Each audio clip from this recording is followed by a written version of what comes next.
Hello student, आज पढ़ने वाले हैं class 12 NCERT physics chapter 8 electromagnetic waves के न्यूमेरिकल्स करने वाले हैं, जो बोर्ड पॉइंट ऑफ व्यू से काफ़ी इंपॉर्टेंट न्यूमेरिकल्स हैं। स्टूडेंट आज करेंगे एक्सरसाइज के न्यूमेरिकल। तो पहला न्यूमेरिकल है 8.1। इसमें ए पार्ट में कैपेसिटेंस पूछा है, C equal to epsilon naught A by D formula लगेगा। और जो कैपेसिटर है उसमें प्लेट्स हैं वो सर्कुलर हैं, तो एरिया क्या होगा, पाई आर स्क्वायर। और रेडियस की वैल्यू दे रखी है 12 सेंटीमीटर, तो इसको मीटर में कन्वर्ट कर लेंगे। डिस्टेंस बिटवीन प्लेट दे रखी है 5 सेंटीमीटर। सारी वैल्यूज़ पुट कर देंगे। एप्सिलॉन नॉट 8.85 10⁻⁻12 होता है परमिटिविटी ऑफ एयर और वैक्यूम। तो ये 8.01 पिको फैरेड आंसर आ जाएगा। 8.01 10⁻12 फैरेड आंसर।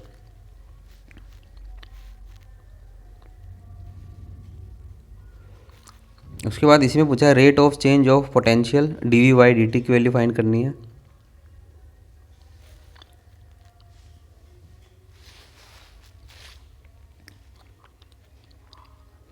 तो I equal to D Q by D T, Q equal to C V, C constant, differentiation बाहर, और D V by D T आएगा आई बाई सी। आई की वैल्यू क्वेश्चन में गिवन है 0.15 ampere, तो वैल्यू पुट कर देंगे।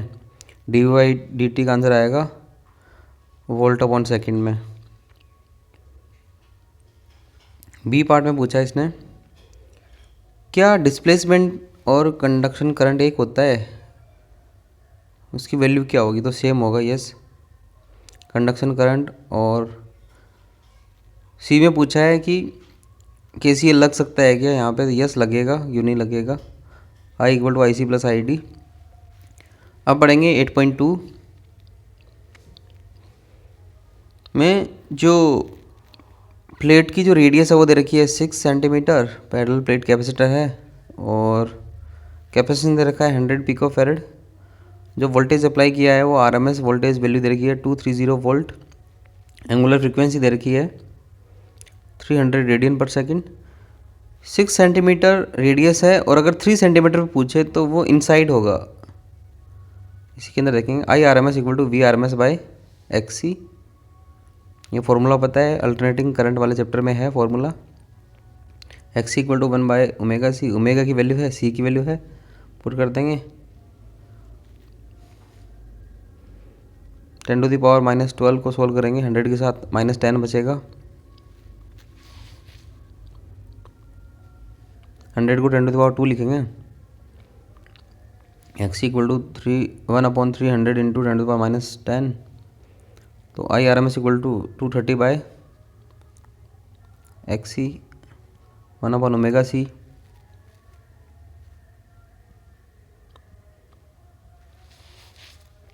सारी वैल्यूज़ पुट करने के बाद यहाँ पे जो सॉल्यूशन होगा वो होगा 230 इंटू 300/10⁻10। यह आएगा आपके पास 23 into 3/10⁻7, 6.9 into 10⁻6 ampere answer. B part में इसने बोला है कि क्या कंडक्शन करंट डिस्प्लेसमेंट करंट के इक्वल होता है। यस, इक्वल होता है। आईसी और आईडी की बात है। आईसी वायर में फ्लो होता है और आईडी बिटवीन प्लेट्स फ्लो होता है, बिटवीन प्लेट्स ऑफ कैपेसिटर। ये प्रूव कर देंगे। I D equal to epsilon naught D phi by D T. Phi equal to क्या होता है, इलेक्ट्रिक फील्ड इनटू एरिया। तो इसमें वैल्यू पुट कर देंगे। I D equal to epsilon naught, ये कॉन्स्टेंट बाहर आ जाएगा, D by D T. Electric field from conducting plate E equal to sigma upon epsilon naught. तो ये वैल्यू पुट कर देंगे। एप्सिलॉन नॉट क्या है, कांस्टेंट है, ये बाहर आ जाएगा डिफरेंशिएशन से।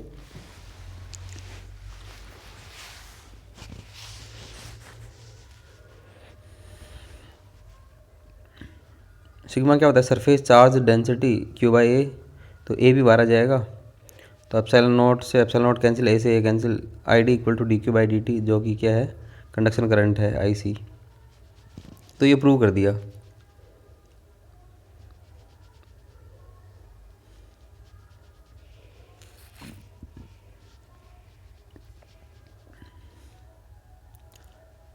अब इसने पूछा है कि find out magnetic field at 3 centimetre.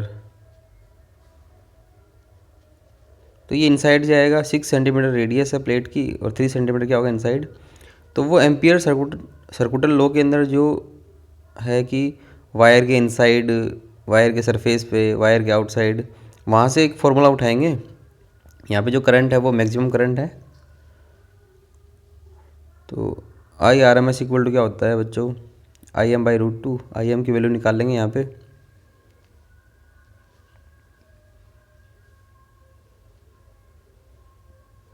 B inside equal to, ये फॉर्मूला एम्पियर सर्कुटल लॉ की एप्लीकेशन से लिया है, mu naught R into I D upon 2 pi R square. Wire के इनसाइड, कैपेसिटर के इनसाइड कितना होगा,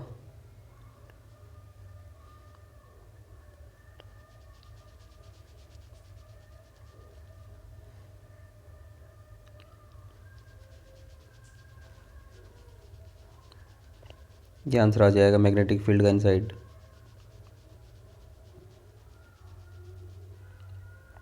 उसके बाद है 8.3, एक्सरे का वेवलेंथ दे रखा है और रेड लाइट का वेवलेंथ दे रखा है।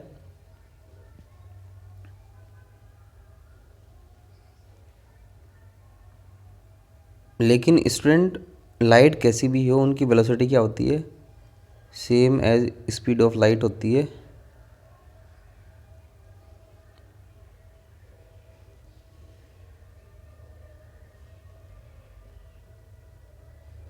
अब 8.4, वेवलेंथ कुछ भी हो लाइट का, स्पीड क्या होगी, सेम होगी सबकी, same as velocity of light. 8.4 में फ्रीक्वेंसी दे रखी है 30 मेगाहर्ट्ज़, वेलोसिटी ऑफ लाइट दे रखी है,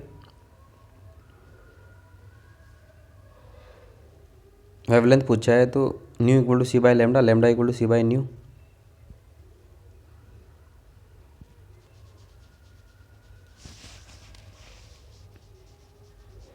टेन मीटर आंसर आ जाएगा।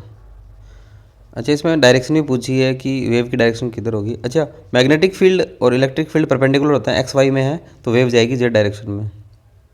वेव का जो प्रोपोगेशन होगा जेड डायरेक्शन में होगा, जेड में फैलेगी वो। फ्रीक्वेंसी दे रखी है न्यू 1 न्यू 2 मेगाहर्ट्ज़ में और वेवलेंथ रेंज पूछी है, बिल्कुल आसान, वेवलेंथ बैंड और रेंज एक ही बात है। Nu equal to C by lambda लगा देंगे, बिल्कुल आसान है ये, तो आप कर सकते हो।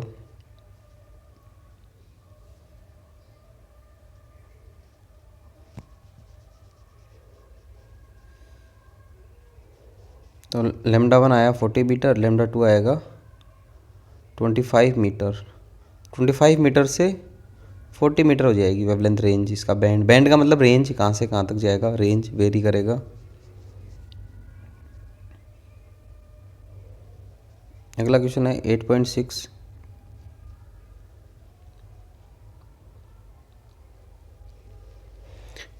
Frequency at mean equilibrium position दे रखा है। तो स्टूडेंट ईएम वेव जनरेट करने के लिए भी मीन पोजीशन वाली फ्रीक्वेंसी ही चाहिए, तो यही फ्रीक्वेंसी हो जाएगी। ऑक्सीलेटर से फ्रीक्वेंसी जनरेट करने के लिए same as mean equilibrium position वाली फ्रीक्वेंसी चाहिए।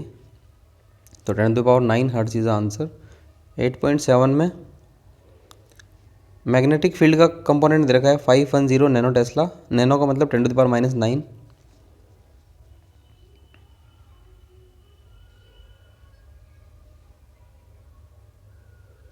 और इलेक्ट्रिक फील्ड का कंपोनेंट पूछा है E naught equal to C into B naught, बिल्कुल ईजी।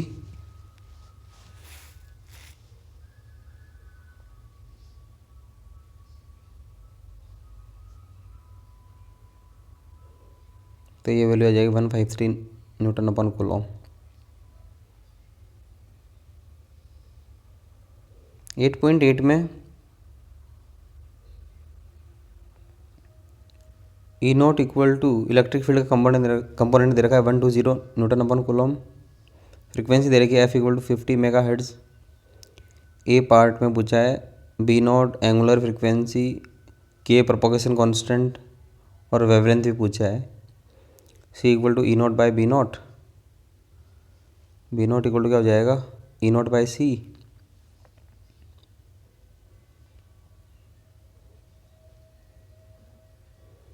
तो ये सोल्व कर लेंगे इधर, 40 into 10⁻⁻8 tesla answer. Angular frequency omega equal to 2πf होता है। फ्रिक्वेंसी की वैल्यू दे रखी है नॉर्मल फ्रिक्वेंसी की, ये आंसर आ जाएगा। K equal to propagation constant omega by C, तो वैल्यू पुट कर देंगे ओमेगा और सी की वैल्यू है अपने पास।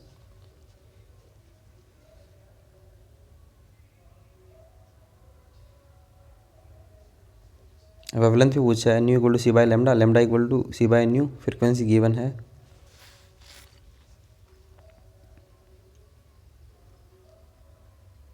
सिक्स मीटर आंसर आ जाएगा इसका। बी पार्ट में पूछा है इलेक्ट्रिक फील्ड और मैग्नेटिक फील्ड की वेव इक्वेशन पूछी है। E equal to E naught sine K X minus omega T, सारी वैल्यूज़ हैं, वैल्यू पुट कर देंगे। B equal to B naught sine K X minus omega T,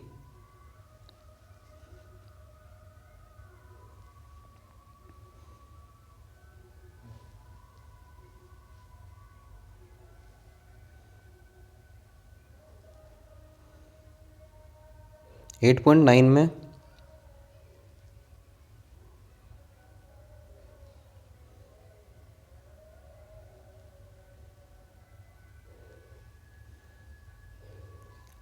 gamma rays, X rays, UV rays के लिए energy radiation पूछा है, तो ई equal to क्या होगा, एच न्यू। अगर फ्रिक्वेंसी इतनी है तो एनर्जी रेडिएशन कितना होगा, तो इनकी फ्रिक्वेंसी पता होनी चाहिए गामा रेज, एक्स रेज की। E equal to H nu होता है, H is a Planck constant 6.6 10⁻⁻34 joule second.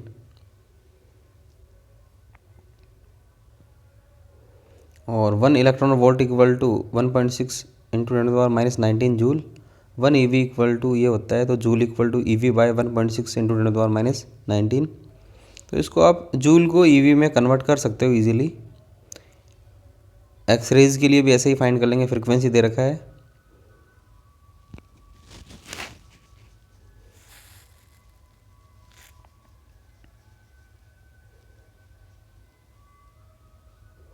सारी वैल्यूज पुट करके ऐसे सबकी फ्रिक्वेंसी पता होनी चाहिए, X rays, gamma rays, UV rays, infrared, visible raise.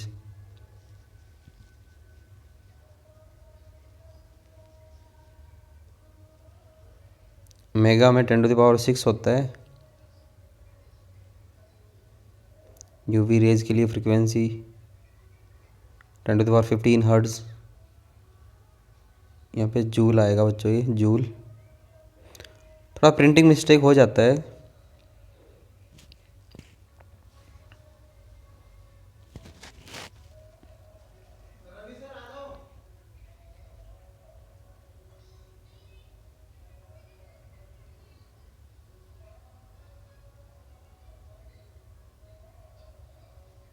For visible raise find कर लेंगे, न्यू इक्वल टू 6 इंटू 10⁻14 हर्ट्ज दे रखा है, E equal to H new.